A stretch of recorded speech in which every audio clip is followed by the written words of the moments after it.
প্রিয় সুধী, যে যেখান থেকে দেখছেন সবাইকে অনেক অনেক প্রীতি ও শুভেচ্ছা। আজ 31শে ডিসেম্বর 2025 সাল। আগামীকালের সূর্যোদয়টি হবে 2026 সালের 1 জানুয়ারি। নতুন একটি বছর আমাদের সকলের জীবনে যেন সুন্দর এবং সুস্থির এবং সুন্দর একটি বাংলাদেশ নিয়ে আসে। সারা বিশ্ব যেন শান্তিময় হয়ে ওঠে। সবাইকে নববর্ষের শুভেচ্ছা। Happy new year. আজকে যে বিষয়টি নিয়ে কথা বলতে চাই সেটি হচ্ছে বাংলাদেশের একজন বিশিষ্ট রাজনীতিবিদ, যিনি দুইবার বাংলাদেশের প্রধানমন্ত্রী ছিলেন, বেগম খালেদা জিয়া। তিনি সাম্প্রতিক মারা গিয়েছেন। তার মৃত্যুর পর তাকে আজকে সমাধিস্থ করা হয়েছে। তার বিদায়ী আত্মার মাগফিরাত কামনা করি এবং শোক সন্তপ্ত পরিবারের প্রতি সমবেদনা জানাই। বাংলাদেশের ভবিষ্যৎ রাজনীতি কোন দিকে মোড় নেবে? বেগম খালেদা জিয়া পরপারে পাড়ি জমিয়েছেন। শেখ হাসিনা তিনি ভারতে আশ্রয় নিয়েছেন। বাংলাদেশের স্বাধীনতা পরবর্তী সময়ে 1990 সাল থেকে যদি আমরা হিসেব করি তাহলে আজকে 35 বছর। এই 35 বছর টানা প্রধানমন্ত্রী শেখ হাসিনা এবং বেগম খালেদা জিয়া বাংলাদেশ শাসন করেছেন। মাঝখান দিয়ে মঈনুদ্দিন ফখরুদ্দিন এবং ডক্টর ইউনূসের মিলিয়ে মোট 3.5 বছর। এই 3.5 বছর বাদ দিলে গত 32 বছর প্রায় বেগম খালেদা জিয়া এবং প্রধানমন্ত্রী শেখ হাসিনার হাত ধরেই বাংলাদেশ এগিয়েছে। একটি দরিদ্র রাষ্ট্র, তৃতীয় বিশ্বের সবচাইতে তলানিতে থাকা একটি রাষ্ট্র, এই দুইজন নেত্রীর হাত ধরে বাংলাদেশ কিন্তু পৃথিবীতে এখন গোনার মতো একটি দেশে পরিণত হয়েছে। মাথাপিছু আয় $3000 কাছাকাছি এবং মানুষের অন্ন, বস্ত্র, বাসস্থান, শিক্ষা, চিকিৎসা দক্ষিণ পূর্ব এশিয়ার অন্য দেশের তুলনায় বাংলাদেশের অবস্থান কম্পারেটিভলি ভালো। বাংলাদেশের অবস্থাটি যেখানে খারাপ সেটি হচ্ছে রাজনৈতিক স্থিতিশীলতা বাংলাদেশে এই মুহূর্তে নেই বললেই চলে। একটি অনির্বাচিত সরকার মৌলবাদী গোষ্ঠীকে তার সাথে নিয়ে রাষ্ট্রকে অকার্যকর করে ফেলছে। এই অকার্যকর রাষ্ট্র থেকে একটি কার্যকর রাষ্ট্রের দিকে রওনা দেওয়ার পথে 12ই ফেব্রুয়ারিতে একটি নির্বাচন। সেই নির্বাচনে বাংলাদেশের প্রাচীনতম এবং সর্ববৃহৎ দল আওয়ামী লীগ অনুপস্থিত। আওয়ামী লীগের অনুপস্থিতিতে দুইটি জোট ক্ষমতার দ্বন্দ্বে, ক্ষমতার লড়াইয়ে লিপ্ত হচ্ছে। একটি জামায়াতের অধীনে, অর্থাৎ 1971 সালে 16ই ডিসেম্বর যারা পরাজয় স্বীকার করে সারেন্ডার করেছিল সাবরমতী উদ্যানে, সেই তাদের নেতৃত্বে 8টি দল আর বিএনপির নেতৃত্বে আরও কিছু ছোটোখাটো দল মিলে নির্বাচন হবে। এখন খালেদা জিয়া যখন বেঁচে ছিলেন তখন তিনি কিন্তু গত 40 বছর, অর্থাৎ জিয়াউর রহমান নিহত হওয়ার পর আজকে 40 বছরে খালেদা জিয়া কিন্তু দলকে একটা সুশৃঙ্খলার ভিতরে রেখেছেন। তার একক নেতৃত্বকে কেউ চ্যালেঞ্জ করেনি এবং তার নেতৃত্বে দল সুসংগঠিতভাবে দুইবার ক্ষমতায় এসছে।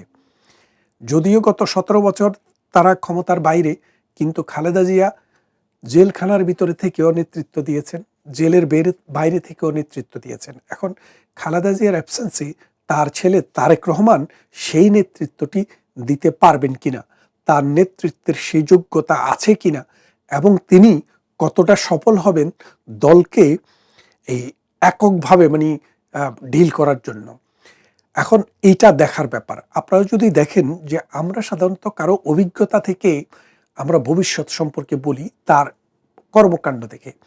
তারেক রহমান সাহেব বাংলাদেশের একেবারে পিয়ন থেকে শুরু করে যদি আপনি সচিবালয়ের সচিব ধরেন, সেখান পর্যন্ত কোনো সরকারি কর্মকাণ্ডে তিনি কখনো সম্পৃক্ত ছিলেন না, অথবা তিনি ইউনিয়ন পরিষদের মেম্বার থেকে শুরু করে পার্লামেন্ট মেম্বার পর্যন্ত কোনো নির্বাচিত জনপ্রতিনিধিও ছিলেন না, অথবা তার দলও তাকে এর আগে কখনো দলের প্রধানও হননি বা কোনো টেকনোক্র্যাট মন্ত্রী হয়েও তিনি কিন্তু ক্ষমতা চালিয়ে আমাদেরকে দেখাতে পারেননি। এখন তার যে ভবিষ্যতের রাষ্ট্র পরিচালনার যোগ্যতা সেটা আমরা ভবিষ্যতে দেখব। আজকে পর্যন্ত আমরা এর কিছুই জানি না। বাংলাদেশের আজকের যে অবস্থা, অর্থনীতি ডিক্লাইন করেছে, মব সংস্কৃতি বাংলাদেশের যে আইন এবং বিচার ব্যবস্থা সেটাকে ধূলিসাৎ করে দিয়েছে। রাজনীতি এবং অরাজনীতি একসাথে হাঁটছে। সাম্প্রদায়িক শক্তি মাথা উঁচু করে দাঁড়াচ্ছে।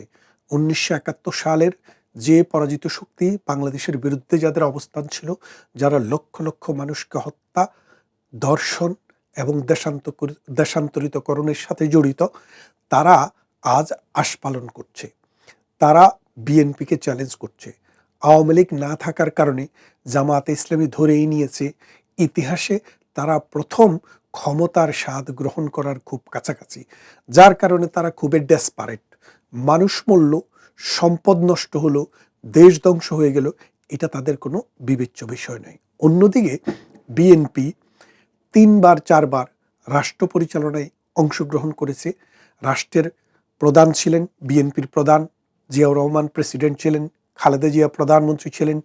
এবারে যদি নির্বাচিত হতে পারেন ১৫১ আসন নিদেন পক্ষে, তাহলে তারেক রহমান হবেন বাংলাদেশের প্রধানমন্ত্রী। সেই ক্ষেত্রে খালেদা জিয়ার সময়ে ২টি বলয় আমরা দেখেছি ২০০১ থেকে ২০০৬ পর্যন্ত।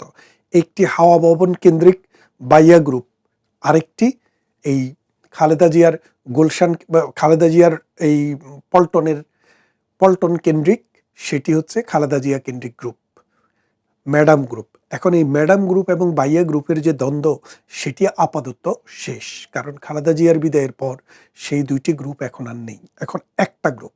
এই একটা গ্রুপ হবে নাকি হয়ে গেছে সেটা দেখার জন্য একটু সময় নিতে হবে। তারেক রহমান কি খালেদা জিয়া যাদেরকে অ্যালাইনমেন্টে রেখেছিলেন তাদেরকে সঙ্গে করে দলটাকে ধরে রাখতে পারবেন, নাকি খালেদা জিয়ার মতো সেই প্রজ্ঞা, সেই রাষ্ট্র চালানোর অভিজ্ঞতা এবং লম্বা সময় অতিক্রম করার যে অভিজ্ঞতা, সেটা না থাকার কারণে তিনি কি ফেলিউর হবেন? তারেক রহমান যদি ফেলিউর হয়, তাহলে বাংলাদেশও ফেল করতে বাধ্য। কারণ আওয়ামী লীগের অ্যাবসেন্সে বড় কোনো রাজনৈতিক শক্তি, যারা প্রগতিশীল ধারার অথবা মুক্তিযুদ্ধের সাথে যাদের কানেকশন আছে, সারা বিশ্বের সাথে যাদের কানেকশন আছে, এইরকম আর কোনো দল নেই। জামাতকে সারা বিশ্ব জানে একটা মৌলবাদী সংগঠন হিসেবে, একটি সাম্প্রদায়িক সংগঠন হিসেবে, একটি ধর্মাশ্রয়ী দল হিসেবে। এখন জামাত যদি বাংলাদেশের ক্ষমতায় আসে, জামাতের মুখটি যদি পাকিস্তানের দিকে ফিরে যায়, তখন ভারতের সাথে ক্লেশ কিন্তু অনিবার্য। এই ভারতের সাথে ক্লেশ এড়িয়ে বাংলাদেশটিকে সামনের দিকে নিয়ে যেতে হলে তারেক রহমানকে সফল হতে হবে। ২ দিকে সফল হতে হবে। একদিকে তার পুরা দলটাকে, দলের সমস্ত নেতাকর্মীকে একটি ফ্রন্টে, একটি ঐক্যবদ্ধ আন্দোলনের মধ্যে ধরে রাখতে হবে। নির্বাচনী মাঠে যদি তারেক জিয়া সেই প্রত্যয় দেখাতে না পারেন, তাহলে তার জোটের পাশ করা খুব কঠিন হয়ে দাঁড়াবে। আর যদি তিনি সেই প্রজ্ঞা দেখাতে পারেন, তাহলে তাদের পক্ষে জিতা সহজ হবে। আরেকটি বিষয় এখানে দেখেন যে ১২ই মার্চ, ১২ই ফেব্রুয়ারি ২টি নির্বাচন হতে যাচ্ছে। একটি নির্বাচন হচ্ছে জাতীয় নির্বাচন, আরেকটি হচ্ছে গণভোট। এই গণভোটের বিষয়ে বিএনপির অবস্থানটি খুব সরব নয়। এখানে হা এবং না। যদি হাতে ভোট হয়, তাহলে বাংলাদেশের কনস্টিটিউশনাল ফ্রেমওয়ার্ক পরিবর্তন হয়ে যাবে, বাংলাদেশের অনেক কিছুই পরিবর্তন হয়ে যাবে। এই পরিবর্তিত পরিস্থিতিতে খালেদা জিয়ার অ্যাবসেন্সে তারেক রহমানের পক্ষে এই দেশ, এই সমাজ, এই রাষ্ট্রকে পরিচালনা করা সত্যিকার অর্থেই দুরূহ একটা ব্যাপার হয়ে দাঁড়াবে। তাই তারেক রহমান যদি এই মুহূর্তে না ভোটের পক্ষে যান, তাহলে কিন্তু তিনি একটু ব্রিদিং স্পেস পাবেন। ব্রিদিং স্পেসটা কি? যে খালেদা জিয়ার অ্যাবসেন্সে জীবনে প্রথম ক্ষমতার স্বাদ গ্রহণ করে উনি যদি নতুন একটা প্রসেস সৃষ্টি করতে যান, শুরু করতে যান, তাহলে অ্যাডমিনিস্ট্রেশন এবং যে আর্মি, বিডিআর, পুলিশ, যত রকমের প্রশাসন আছে সব কিছুর মধ্যেই, এবং আমাদের যে পার্লামেন্টারি সিস্টেম সেখানে, এবং আমাদের যে সুপ্রিম কোর্ট সিস্টেম সেখানে অনেক পরিবর্তন আসবে। এই পরিবর্তনকে অ্যাকোমোডেট করা নতুন একজন মানুষের পক্ষে, ১৮ কোটি মানুষকে নিয়ে, এটা খুবই কঠিন চ্যালেঞ্জ। কারণ বাংলাদেশের অর্থনীতি অনেকটা ভেঙে পড়েছে, সমাজ অনেকটা ভেঙে পড়েছে, এবং আইন বিচার এখন নেই বললেই চলে। মবের রাজত্ব চারদিকে চলছে। কে কাকে কখন হত্যা করছে, কে কাকে তুলে নিয়ে যাচ্ছে, এর কিন্তু কোনো ইয়াত্তা নাই।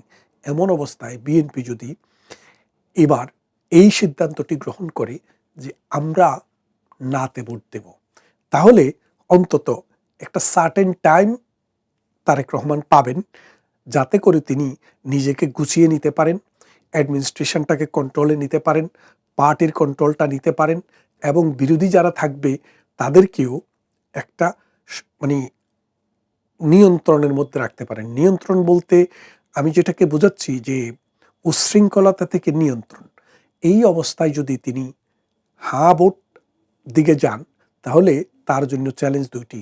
একদিকে হলো নতুন অবস্থার সাথে খাপ খাওয়ানো, আরেক হলো এই যে রাজনৈতিক যে শক্তিগুলো আছে তার বিরোধী শক্তি, এই বিরোধী শক্তি কিন্তু কট্টর শক্তি, এই শক্তির সাথে লড়াই করা। এখন তিনি কোনটা চুজ করবেন, কি মানে প্রচলিত ব্যবস্থায় আরও কিছুদিন থাকা নাকি নতুন ব্যবস্থায় যাওয়া?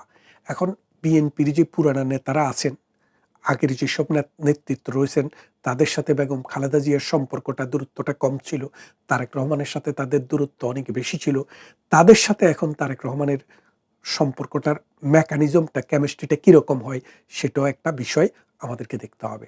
আজকে বাংলাদেশের যে অবস্থা, এই অবস্থায় যদি তারেক রহমান তার দলকে ঐক্যে না রাখতে পারেন, এবং তিনি যদি প্রচলিত ব্যবস্থা অর্থাৎ 1971 সাল থেকে যে ব্যবস্থা চলে এসছে সেই ব্যবস্থাটিকে, সেই সংবিধানটিকে ধরে রাখতে না পারেন, তাহলে তার জন্য যে চ্যালেঞ্জ হবে, সেই চ্যালেঞ্জে বিএনপি টিকে থাকতে পারবে কিনা সেটা একটা বড় প্রশ্নের বিষয় হয়ে দাঁড়াচ্ছে। আর এবারের নির্বাচনে যদি তারেক রহমান সাহেব জিততে না পারেন, তাহলে কিন্তু তিনি দলের প্রধান নেতা হিসেবে ভবিষ্যতে আর থাকতে পারবেন কিনা সেটা কিন্তু প্রশ্নাতীত নয়।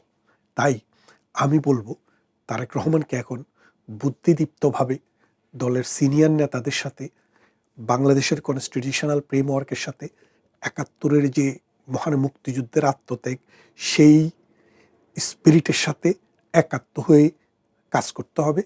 যদি তা করতে না পারেন, তাহলে তারেক রহমানের জন্য এবং দেশের জন্য খুবই খারাপ কিছু অপেক্ষা করছে সামনের দিনগুলোতে।